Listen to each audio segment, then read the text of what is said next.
Halo, selamat siang. Saya Hikmatul Hidayah, pemandu talkshow Tips and Trik Kuliah Daring Mahasiswa UAJY Angkatan 2020 Prodi Ilmu Komunikasi. Seperti yang kita ketahui, Indonesia saat ini sedang menghadapi masalah corona, sehingga mengakibatkan sistem pendidikan mengambil kebijakan untuk menjalankan pembelajaran secara daring. Kita mahasiswa Universitas Atmajaya Angkatan 2020 saat ini sedang berada di semester 2 ya, menjalankan semester daring ini. Dan di sini sudah ada bersama saya 3 narasumber, yang mana berbicara kepada Mbak Valeria Santa. Selamat Kak, apa kabar Mbak Valeria Santa? Halo Mbak Ikma, kabar saya baik.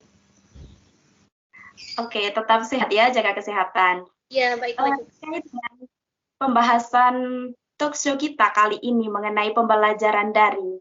Sebenarnya menurut Mbak Valeria Santa sendiri, sistem daring itu seperti apa dan bagaimana? Menurut saya sendiri, sebenarnya proses pembelajaran daring ini cukup baik, karena ini kan adalah salah satu program pemerintah untuk mengurangi atau memutus mata rantai penyebaran virus COVID-19. Nah, namun hal ini tentu saja pasti menuai kontroversi, ya, ada sisi positif dan ada sisi negatifnya. Nah, misalnya saja nih sisi positifnya, kita ini bisa berkuliah itu dari mana saja dan kapan saja, karena kita kan berasal dari daerah yang berbeda-beda. Nah, kemudian yang kedua, kita itu bisa lebih memanajemen waktu kita, karena tugas-tugas yang diberikan itu kan cukup banyak ya. Dan kita sebagai mahasiswa tuh harus bisa memprioritaskan tugas mana dulu nih yang harus dikerjakan, sehingga nanti semuanya bisa terkerjakan dengan waktu yang pas dan dikumpulkan dengan waktu yang tepat.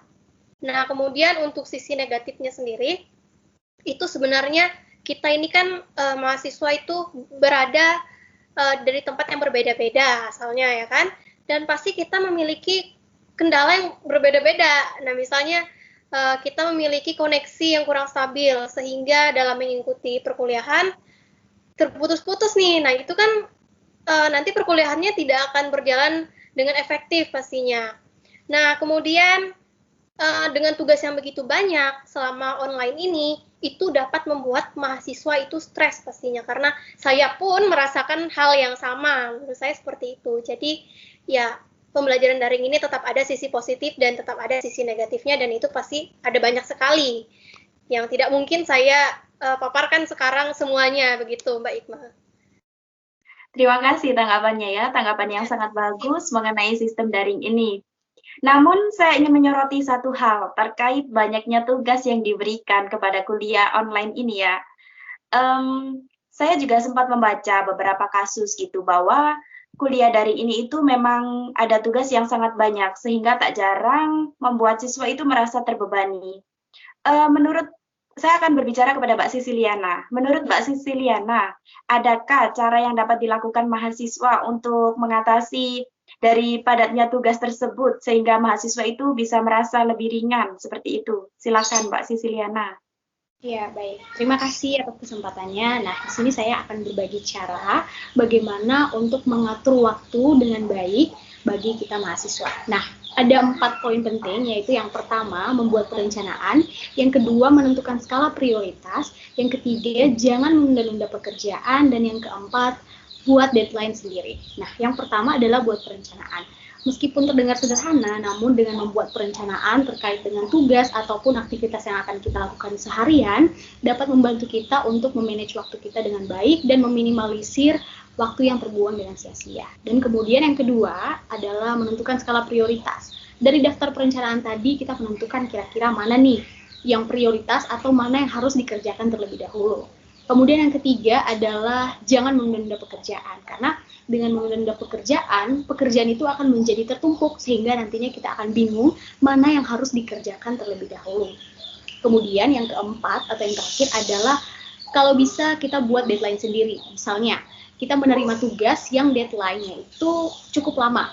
Nah, kita menentukan saya harus menargetkan bahwa tugas ini akan selesai dalam 2 hari. Nah, jadi ketika hari hanya nanti tinggal mengumpulkan. Kira-kira seperti itu dari saya, Mbak Hikmah. Wah, strateginya mungkin ini sangat bermanfaat ya buat mahasiswa. Namun saya ingin akan mendalami terlebih lagi yang mengenai pembagian waktu. Sebenarnya yang membuat siswa itu merasa terbebani itu karena mereka mungkin sering menunda-nunda itu tadi ya, sehingga tugasnya menumpuk-numpuk. Nah, dari menumpuknya tugas tersebut, banyak mahasiswa yang merasa stres. Nah, saya ingin ke Mbak Bonita. Menurut Mbak Bonita, adakah strategi yang dapat dilakukan mahasiswa untuk mengurangi rasa stres ketika tugas menumpuk itu terjadi? Silakan Mbak Bonita. Ya, terima kasih Mbak Hikmah. Jadi saya pribadi ini memiliki beberapa tips yang saya rasa cukup mampu untuk mengurangi rasa stres karena masa seperti ini. Nah, yang pertama itu adalah jangan lupa untuk memanjakan diri sendiri. Jadi seperti saya, biasanya itu setelah selesai kuliah online, saya akan mulai untuk menyicil tugas, lalu kemudian akan merilekskan diri saya seperti menonton film, mendengarkan musik, atau bahkan mungkin pergi ke tempat-tempat yang saya rasa bisa membuat diri saya senang atau nyaman. Jadi otak saya bisa jadi lebih rileks seperti itu. Lalu tips yang kedua mungkin lebih baik untuk memperbanyak komunikasi di lingkungan sekitar. Misalnya contoh yang paling dekat itu adalah komunikasi dengan keluarga. Sehingga apa yang ada di dalam diri Anda, apa yang ada di dalam pikiran Anda yang membuat Anda stres itu bisa keluar semua dan bisa didengarkan oleh orang lain sehingga akan mengurangi stres seperti itu, Mbak Hikmah. Wah, ini juga tips yang sangat bagus ya. Saya rasa pembahasan kita kali ini cukup gitu ya, dan semoga mahasiswa yang menonton video kita kali ini bisa benar-benar menerapkan strategi dan juga tips yang kita berikan tadi. Baik, terima kasih Mbak Valeria, Mbak Sisiliana, dan juga Mbak Bonita atas waktunya dan juga atas ilmunya.